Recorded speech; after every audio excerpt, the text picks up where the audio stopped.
ನಮಸ್ಕಾರ ಎಲ್ಲರಿಗೂ. ಕಥಾಲೋಕ ಕಥೆಗಳ ಸಂಗ್ರಹ.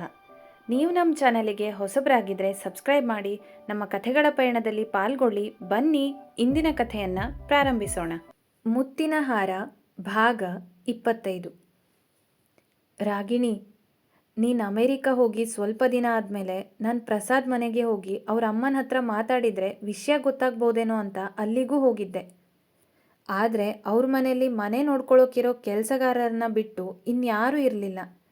ಅವರನ್ನು ವಿಚಾರಿಸಿದಾಗ ಅವ್ರು ಹೇಳಿದ್ದು ಅದೇ ವಿಷಯ ಆಗಿತ್ತು. ಪ್ರಸಾದ್ ಅಮ್ಮನ್ನ ಕರ್ಕೊಂಡು ವಿದೇಶಕ್ಕೆ ಹೋಗಿದ್ದಾರೆ ಅಂತ. ಮತ್ತೆ ಬರೋದು ಯಾವಾಗ ಅಂತ ಅವರಿಗೂ ಗೊತ್ತಿರಲಿಲ್ಲ. ಇದ್ದಕ್ಕಿದ್ದಂತೆ ಯಾಕೆ ಹೋದರು ಅಂತ ಕೇಳಿದರೆ ಆ ವಿಷಯದ ಬಗ್ಗೆನೂ ಯಾರಿಗೂ ಗೊತ್ತಿರಲಿಲ್ಲ. ಮೊದಲು ಒಬ್ಬಳೇ ಬಿಕ್ಕಿ ಬಿಕ್ಕಿ ಅಳ್ತಿದ್ದೆ. ಎಷ್ಟು ರಾತ್ರಿ ನಿದ್ರೆ ಇಲ್ಲದೆ ಕಳೆದಿದ್ದೀನಿ ಗೊತ್ತಿಲ್ಲ. ಆಫೀಸಿಗೆ ಹೋದರೆ ಪ್ರಸಾದ್ ತುಂಬ ನೆನಪಾಗ್ತಾರೆ ಅಂತ ಆಫೀಸನ್ನು ಬಿಡೋ ಯೋಚನೆ ಕೂಡ ಮಾಡಿದ್ದೆ. ಅಪ್ಪನ ಹತ್ರ ಬೇರೆ ಕೆಲಸ ನೋಡ್ಕೊಳ್ಳ, ಇಲ್ಲಿ ಒತ್ತಡ ಆಗ್ತಿದೆ ಅಂತ ಹೇಳಿದಾಗ ಅಪ್ಪ ಏನು ಹೇಳಿದ್ರು ಗೊತ್ತಾ? ನೀನು ಬೇರೆ ಕೆಲಸ ನೋಡ್ತೀಯಾ, ಬೆಂಗಳೂರಿಗೆ ಹೋಗ್ತೀಯಾ ಅಂದರೆ ನಮಗೇನು ಪ್ರಾಬ್ಲಮ್ ಇಲ್ಲ ಮಗಳೇ. ಆದರೆ ಎಲ್ಲಿಗೆ ಹೋದರೂ ಕೆಲಸದ ಒತ್ತಡ ಇದ್ದೇ ಇರುತ್ತೆ. ಬೇರೆಲ್ಲೋ ಹೋಗಿ ಪರಿವಾರನ ಬಿಟ್ಟು ಕೆಲಸದಲ್ಲಿರೋಕ್ಕಿಂತ ಇಲ್ಲೇ ಇರೋದು ಉತ್ತಮ ಅಂತ ನಂಗನ್ಸುತ್ತೆ. ನಾನೊಂದು ಐಡಿಯಾ ಕೊಡ್ತೀನಿ. ನೀನು 1 ತಿಂಗಳು ರಜಾ ಹಾಕಿ ಸ್ವಲ್ಪ ಊರೂರು ಸುತ್ತ, ಆಮೇಲೆ ನಿಂಗೆ ಏನು ಅನಿಸುತ್ತೋ ಹಾಗೆ ಮಾಡ್ಬೋದು ಅಂತ ಹೇಳಿದ್ರು. ಅವ್ರ ಸಲಹೆನೂ ಸರಿ ಅನಿಸಿ ನಾನು ಹಾಗೆ ಮಾಡಿದೆ ಕೂಡ. ನಾನು ಅಂದ್ಕೊಂಡಿದ್ದೇನೆಂದರೆ ಜಾಗ ಬೇರೆ ಆದರೆ ಎಲ್ಲ ಹೊಸತು ಅಂತ ಅನಿಸಿ ಒತ್ತಡ ಕಡಿಮೆ ಆಗಬಹುದು ಅಂತ. ವಾಸ್ತವ ಏನಂದರೆ ನಂಗೆ ಕೆಲಸದ ಒತ್ತಡ ಇರಲೇ ಇಲ್ಲ. ಪ್ರಸಾದ್ ನೆನಪು ಕಾಡ್ತಿತ್ತು ಅಷ್ಟೆ. ಅಪ್ಪನ ಸಲಹೆ ಪಾಲಿಸಿದ ನಂತರ ನಂಗೆ ಮನವರಿಕೆ ಆಗಿದ್ದೇನೆಂದರೆ ಜಾಗ ಬದಲಾದರೂ ಕೆಲಸ ಬದಲಾದರೂ ನನ್ನ ಮನಸ್ಸು ಬದಲಾಗಲ್ಲ, ನೆನಪುಗಳು ಕಾಡದೆ ಬಿಡಲ್ಲ ಅಂತ. ಹಾಗಾಗಿ ಆಫೀಸ್ ಬಿಡೋ ಯೋಚನೆನೂ ಕೈಬಿಟ್ಟೆ. ಮತ್ತೆ ಇಲ್ಲಿ ನಿಜವಾಗ್ಲೂ ನನ್ನ ಮೇಲೆ ಜವಾಬ್ದಾರಿ ಇತ್ತು. ಅನಧಿಕೃತ ಟೀಮ್ ಲೀಡರ್ ಆಗಿ ಕೆಲಸ ಮಾಡ್ತಿದ್ದೆ.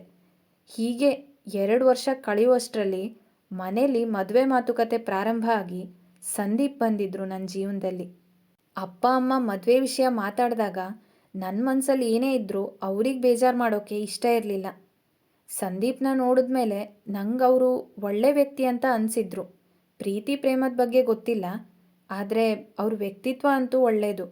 ಅದಕ್ಕೆ ನಾನು ಮಾರು ಹೋಗಿದ್ದೆ. ಗಟ್ಟಿ ಮನಸ್ಸು ಮಾಡಿ ಮದುವೆ ಆಗೋಣ ಅಂತ ನಿರ್ಧಾರ ಮಾಡಿ ಒಪ್ಕೊಂಡಿದ್ದೆ. ಆದರೆ ಎಂದಿದ್ದಳು ಪ್ರಾರ್ಥನಾ. ಆದರೆ ಏನು ಪ್ರಾರ್ಥನಾ ಹೇಳು, ಕೇಳಿದಳು ರಾಗಿಣಿ. ಆದ್ರೀಗ ನನಗೆ ತುಂಬಾ ಕಷ್ಟ ಆಗ್ತಿದೆ ರಾಗಿಣಿ. ಪ್ರಸಾದ್ ನೆನಪುಗಳು ಕಾಡ್ತಾನೆ ಇರುತ್ತೆ. ತಪ್ಪು ಮಾಡ್ತಾ ಇದ್ದೀನೇನೋ ಅಂತ ಅನಿಸ್ತಾ ಇರುತ್ತೆ. ಅದರಲ್ಲೂ ಸಂದೀಪ್ ಜೊತೆ ಮಾತಾಡುವಾಗಂತೂ ಏನೋ ಒಂಥರ ಪಾಪ ಪ್ರಜ್ಞೆ ಕಾಡ್ತಾ ಇರುತ್ತೆ. ಅಷ್ಟು ಒಳ್ಳೆ ವ್ಯಕ್ತಿಗೆ ನಾನು ಮೋಸ ಮಾಡ್ತಿದ್ದೀನೇನೋ ಅಂತ. ಹಾಗಂತ ಈ ಎಲ್ಲ ವಿಷಯನೂ ಅವ್ರಿಗೆ ಹೇಳೋಕ್ಕೂ ಆಗಲ್ಲ. ಹೇಳಿದ್ರು ಏನಂತ ಹೇಳೋದು? ನೀನು ಮತ್ತೆ ಪ್ರಸಾದ್ ಪ್ರೀತಿ ಮಾಡ್ತಾ ಇದ್ರಾ ಅಂತ ಕೇಳಿದರೆ ಅದಕ್ಕೆ ನನ್ನ ಹತ್ರ ಉತ್ತರನೇ ಇಲ್ಲ. ಈಗಲೂ ಅಷ್ಟೇ, ನಂಗೆ ಒಂದು ಸಲ ಪ್ರಸಾದ್ ಹತ್ರ ಮಾತಾಡಬೇಕು ಅಂತ ಇದೆ. ಅವ್ರಿಗೆ ನನ್ನ ಮೇಲೆ ನಿಜವಾಗ್ಲೂ ಪ್ರೀತಿ ಇರಲಿಲ್ವಾ? ಯಾಕೆ ಏನೂ ಹೇಳದೆ ಅವ್ರು ಹೊರಟು ಹೋದರು? ಈ ಥರ ಉತ್ತರ ಇಲ್ಲದೆ ಇರೋ ಪ್ರಶ್ನೆಗಳು ನನ್ನ ಮನಸ್ಸಲ್ಲಿವೆ. ಹಾಗಾಗಿ ಸಂದೀಪ್ಗೂ ಏನೂ ಹೇಳ್ಕೊಳ್ಳಿಲ್ಲ. ಮುಂದುವರಿಯೋದು. ಈ ವಿಡಿಯೋ ಇಷ್ಟ ಆಗಿದ್ರೆ ಲೈಕ್ ಮಾಡಿ, ನಿಮ್ಮ ಸ್ನೇಹಿತರೊಂದಿಗೂ ಶೇರ್ ಮಾಡಿ. ಇನ್ನೂ ವಿಧವಾದ ಕಥೆ ಕೇಳಲು ಕಥಾಲೋಕ ಚಾನೆಲನ್ನು ಸಬ್ಸ್ಕ್ರೈಬ್ ಮಾಡಿ ಸಪೋರ್ಟ್ ಮಾಡಿ. ಫೇಸ್ಬುಕ್ ಮತ್ತು ಇನ್ಸ್ಟಾಗ್ರಾಮಲ್ಲಿ ಜೊತೆಯಾಗೋದನ್ನು ಮರಿಬೇಡಿ. Thank you. Bye bye.